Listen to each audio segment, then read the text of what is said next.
Hello everyone.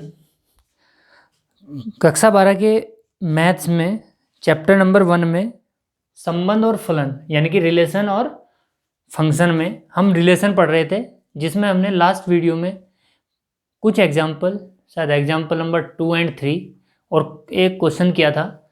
तो उसी क्रम में हम क्वेश्चन नंबर एक्सरसाइज 1.1 का क्वेश्चन नंबर 4, 5, 6, 7 जितना भी हो सकेगा आज की वीडियो में कवर करेंगे। तो क्वेश्चन नंबर 4 है हमारे पास। चूँकि अभी हम क्वेश्चन को पढ़ें अगर, तो अभी वो कह रहा है कि आर में, ये आर क्या है, रियल नंबर का सेट है। रियल नंबर के सेट पर एक रिलेशन डिफाइन है। रिलेशन कुछ इस प्रकार है, R a comma b such that a less than equal b. ध्यान रहे ए और बी जो हैं वो रिलेशन आर में हैं और जो रियल नंबर के हैं। तो हमें ये चेक करना है समतुल्य, सममित और संक्रामक, यानी कि रिफ्लेक्सिव, सिमेट्रिक और ट्रांजिटिव तो या इक्विवेलेंस कह सकते हैं। तो फिलहाल हमें इसमें चेक करना है। आप अपनी एनसीईआरटी बुक में क्वेश्चंस को देखें। तो पहले हम समतुल्य पर देखते हैं, यानी कि रिफ्लेक्सिव पर।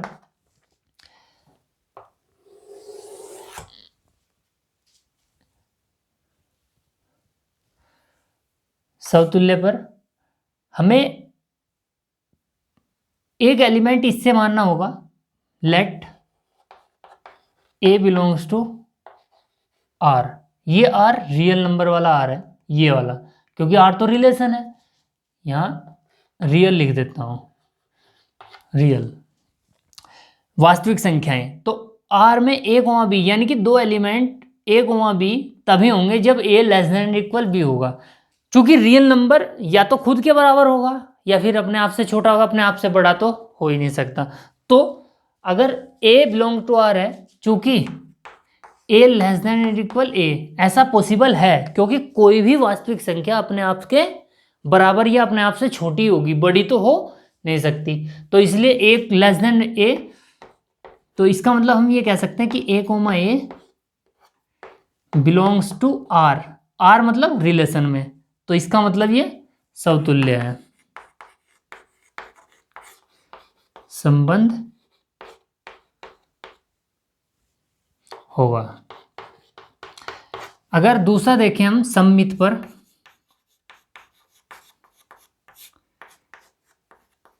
Let A comma B belongs to R, यानी कि रियल में for all A comma B. A b के सभी मानों के लिए हमने दो एलिमेंट्स लिए, ए और बी, इस आर से। अब मान लेते हैं कि A comma B belongs to R, तो हमें B comma A belongs to R यानी कि रिलेशन में है कि नहीं वो चेक करना है। अगर हुआ तो सममित है, अन्यथा नहीं है। तो ए कोमा बी आर में है, तो इसका मतलब ए लेस देन एंड इक्वल होगा बी के। चूंकि अगर बी ए से बड़ा या छोटा है, सॉरी ए बी से छोटा या बराबर है, तो बी छोटा या बराबर नहीं हो सकता ए से, ये पॉसिबल ही नहीं है। तो इसका मतलब ये हुआ कि A comma B not belongs to R. तो सममित नहीं है। यहां पे लिख देता हूं थोड़ा जगह को देखते हुए। संक्रामक के लिए अगर देखें, transitive, let a b and c belongs to R, यानी कि रियल नंबर में for all a b c के लिए ही है। तो अगर ए कोमा बी बिलोंग करते हैं आर में, तो इसका मतलब हो गया ए लेस देन इक्वल है बी के, और बी कोमा सी बिलोंग करते हैं आर में। आर का मतलब इस सेट में, तो b less than equal c. अगर ए बी से छोटा है और बी सी से छोटा है, तो ए सी से भी छोटा होगा। तो हमें यही आपको प्रूफ, हमें ये देखना है, चूंकि ए लेस देन है बी के और B less than and equal है सी के। तो इसका मतलब ये हुआ कि ए सी से छोटा या बराबर होगा, ए सी से छोटा या बराबर होगा। तो इसका मतलब ये हुआ कि A comma C belongs to R. चूंकि एक बार फिर रिपीट कर देते हैं, सममित को प्रूफ कराने के लिए कि अगर ए कोमा बी आर में है तो बी कोमा ए भी आर में होना चाहिए, और संक्रामक के लिए ए कोमा बी अगर आर में है, बी कोमा सी आर में, तो ए कोमा सी भी आर में होना चाहिए। तो ए कोमा बी आर में माना, बी कोमा सी आर में माना, जिससे ये मिले। और इनसे देखा तो A comma C belongs to R, क्योंकि ए बी से छोटा है, बी सी से छोटा है, तो ए भी सी से छोटा होगा। कोई भी नंबर देख सकते हैं आप इसके लिए। अभी तो ये संक्रामक है, संबंध है। ये मैं थोड़ा जगह की वजह से लिख रहा हूं, नीचे लिखेंगे यहां पर। तो ये क्वेश्चन है आर में A less than and equal B था। नेक्स्ट एक क्वेश्चन दिया हुआ है आपका, क्वेश्चन नंबर 2 है, फिर वही है क्वेश्चन नंबर 2। आर में ये फिर रियल नंबर है, R a comma b such that a less than and equal B square. चूंकि यहां पर पावर सेम थी तो ये हमने देखा, अभी यहां स्क्वायर है तो इसे ध्यान से समझेंगे, इसमें थोड़ा सा बदलेगा। इसके लिए मैं एक बात बता देता हूं, जैसे मान लो 1/2 है, अगर इसका स्क्वायर करें, ये तो 1/2 से छोटा हो सकता है या इक्वल हो सकता है, लेकिन अगर 1/2 लेस देन इक्वल लिखें 1/2 का स्क्वायर, तो ये पॉसिबल नहीं है, क्योंकि सबके लिए नहीं पॉसिबल है, क्योंकि ये 1/2 क्या होगा, 1/2 से छोटा हो जाएगा स्क्वायर करने पर, क्योंकि ये कितना होगा 1/4 less than not equal to 1/2। तो ये इस केस में यहाँ ये देखना है हमें। फिलहाल समतुल्य में देखते हैं, समतुल्य पर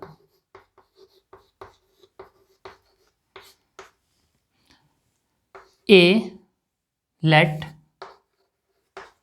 ए belongs to R for all A, ये आर सेट से है, तो ए स्क्वायर, क्या ऐसा पॉसिबल है? तो ये पॉसिबल नहीं है, जबकि यहां पर हमने ऐसा लिख दिया था, क्योंकि वास्तविक संख्या अपने आप के बराबर हो सकती है, लेकिन सभी वास्तविक संख्याओं का स्क्वायर अपने आप के बराबर नहीं हो सकता, तो इसलिए इसे हम लिखेंगे नॉट इज इक्वल नॉट। तो इसका मतलब ये हुआ कि A comma A not belong to R, तो इसका मतलब समतुल्य नहीं। तो ये चेक हो गया हमारा कि समतुल्य नहीं हो सकता। एग्जाम्पल भी समझ सकते हैं, एग्जाम्पल आप यहां पर देख लो, 1/2 और 1/2, ये इसी का एग्जाम्पल है, इसी का एग्जाम्पल। इस केस में तो हम बोल सकते हैं, लेकिन यहां स्क्वायर में ऐसा नहीं बोल सकते, तो ये समतुल्य पर है, समतुल्य नहीं है। सममित देखते हैं, सममित let A comma B belongs to R for all A comma B, A और बी के सभी मानों के लिए बात कर रहे हैं हम इस आर में। तो लेट कर इसमें मान लेते हैं कि ए कोमा बी बिलोंग करता है आर में, तो इसका मतलब हो गया कि A less than equal B square. अब अगर ए लेस देन, ये हुआ कि A comma B not belongs to R, तो सममित नहीं है। चूंकि इसमें भी समझाया था, अगर ये बात समझ में आ रही है कि 1/2 लेस देन इक्वल 1/2 का स्क्वायर, तो ये क्योंकि स्क्वायर हमेशा बड़ा ही हो ऐसा पॉसिबल नहीं है, ये बात ध्यान रखें। और इसी बात से ये बात हम लिख सकते हैं। अगर सममित, अब संक्रामक का देखें,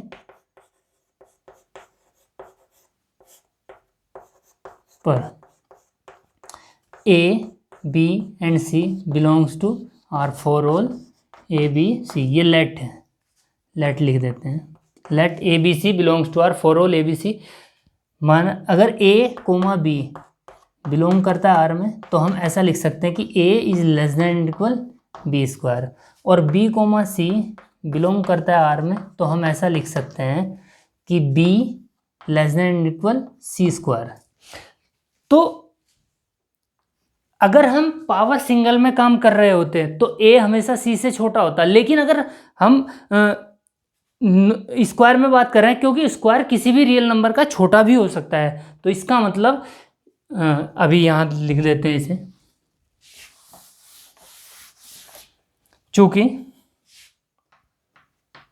a less than equal B square, b less than equal c square, but a less than and equal c square ये जरूरी नहीं है। हो तो सकता है, कुछ सिंपल केस में तो होगा, लेकिन अगर वही चीज़ जैसे 2, 3, 5 लें उनके लिए तो होगा, लेकिन 1/2, 1/3, 1/5 ले लें तो उसके लिए पॉसिबल नहीं है, क्योंकि अभी यहाँ भी ये एग्जांपल मैंने बताया है आपको। तो फिलहाल ये पॉसिबल नहीं है, तो इसका मतलब हम ये कह सकते हैं कि a, c not belongs to R. ये सब के लिए वैलिड होना चाहिए ना, तभी हम लिख सकते हैं। अगर किसी एक के लिए भी नहीं है तो नॉट बिलोंग टू, तो इसका मतलब ये संक्रामक संबंध नहीं है। तो फिलहाल ये 2 क्वेश्चन थे हमारे। अगर हम अपनी बुक में देखें, क्वेश्चन नंबर 5 है, क्वेश्चन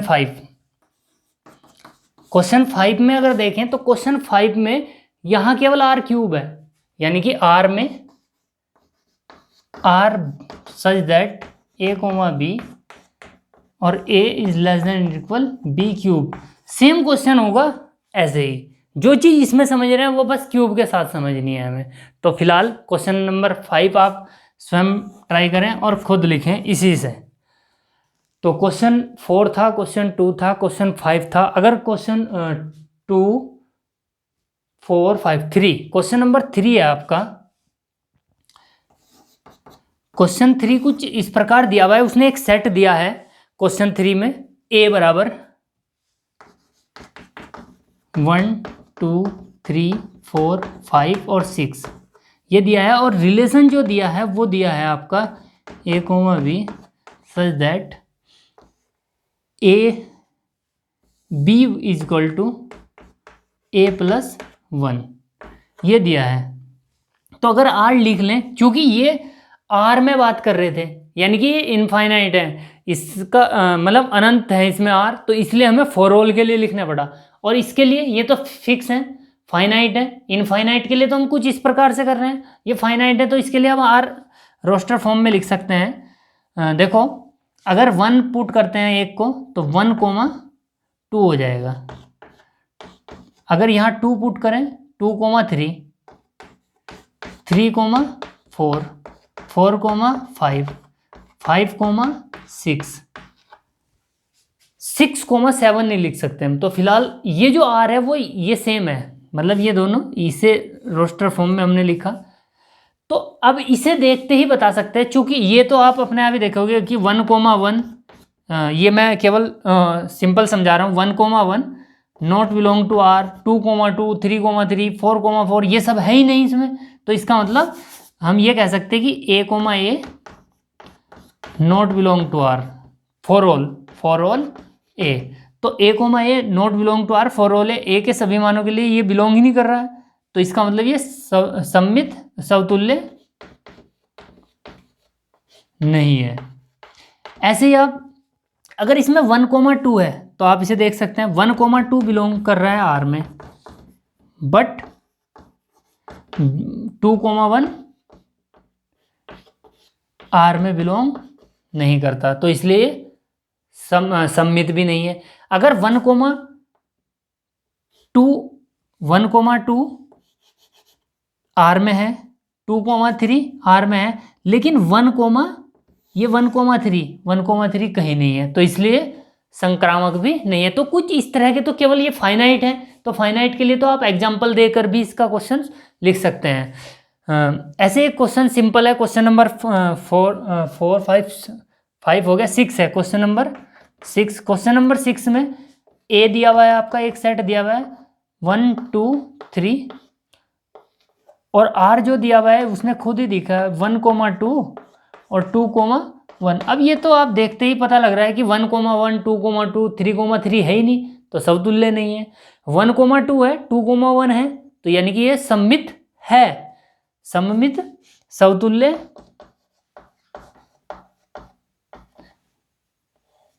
समतुल्य नहीं है, सममित है।